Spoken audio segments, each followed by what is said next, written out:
Surabhi layout परिसरात मंगळवारी सकाळी 6:45 वाजताच्या दरम्यान अनेक वाहनांच्या काचा फोडून लाखोंचे नुकसान करण्यात आले। सकाळीच या परिसरातील अनेक नागरिक आपल्या घरात गाढ झोपेत होते, तर अनेक जण मॉर्निंग वॉकला गेले होते। तेवढ्यात राजुरा मार्गाने 3 अल्पवयीन युवक ॲक्टिवा पांढऱ्या दुचाकीने तपोवन संस्थेच्या रस्त्याने आले। त्यांनी आपली दुचाकी तपोवन संस्थेच्या चौकशी खोलीजवळ थांबवली। त्यात एकाने सिगरेटचा झुरका मारला, तर दोघे आत जाऊन मोठा लोखंडी रॉड काढून विद्यापीठ रस्त्याने निघून गेले। त्याच तपोवन संस्थेच्या मुख्य प्रवेशद्वाराजवळच राहणाऱ्या गवई यांच्या घरासमोरच असलेली MH14 CP 1578 टाटा S 4 चाकी वाहनाच्या काचा फोडल्या। तर पुन्हा समोरील सुरभी लेआउट मधील रस्त्यावर उभ्या असलेल्या अमर डवरे यांची MH31 CM 8176 या कारच्या काचाही फोडण्यात आल्या। तेथूनच काही अंतरावर पंचशील चौकात दुकानासमोर शिरभाते यांची MH12 CN 1697 4चाकी वाहनाच्या काचा फोडण्यात आल्या। तेथून त्या तिघांनी आपला मोर्चा दुसऱ्या परिसरात वळून तिथेही वाहनांची तोडफोड केली। तेथून पुन्हा हरिओम कॉलनी येथे जाऊन रस्त्यावर असलेल्या वाहनांची तोडफोड केली। तपोवन संस्थेच्या परिसरात लावलेल्या CCTV कॅमेरामध्ये सकाळी 6:40 3 अल्पवयीन युवक कैद झाले। या घटनेची माहिती मिळताच गाडगेनगर पोलिसांसह शहर गुन्हे शाखा पोलिसांनी घटनास्थळी धाव घेतली।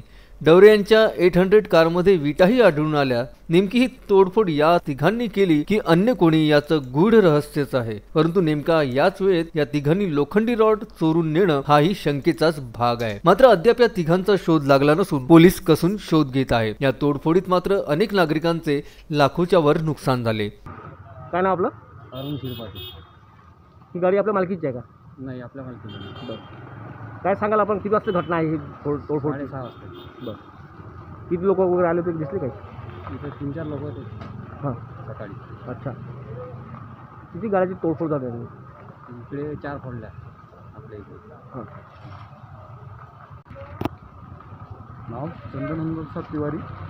मी राहणार तपोवनमधील सुरक्षा कॉलनीमध्ये राहणार आपलं। आमच्या एरियात सकाळी 6:30 ते 7च्या दरम्यान 4-5 गाड्या, एक तवेरा फोडलेली आहे आणि एक 800 आणि अशा 2-3 गाड्या स्विफ्ट डिझायर वगैरे फोडलेल्या आहेत। पण ह्या कोणी फोडल्या आतापर्यंत सुद्धा लागला नाही, आणि ज्यांनी फोडला आहे त्याच्यावर लवकरात लवकर कारवाई होईल आणि कठोरात कठोर कारवाई। किती वाजता घटना आहे ही घटना 6:30 ते 7च्या दरम्यानची घटना आहे। अच्छा, कोणी पाहिलं का फोडताना वगैरे? पाहणाऱ्या दृष्टीने पाहिलं खूप लोक आहे, पण ज्यांनी पाहिले त्यांना अजूनही जानकारी नाही की कोण लोक होते म्हणून। आणि ही गाडी म्हणजे आता आजकाल अशी झाली आहे की खूप चांगल्या माणसांची म्हणजे मेहनत करून EMIवर घेतलेली असते, त्यानंतर त्यांच्या परिश्रमाने घेतलेली असते। त्यानंतर परिश्रमाने घेतल्यानंतर त्यांचं खूप मोठं नुकसान झालेलं आहे, आणि ज्या कोणी हे केलं आहे त्यांच्यावर कठोरात कठोर कारवाई करावी। अजय शृंगारी, विदर्भ न्यूज, अमरावती।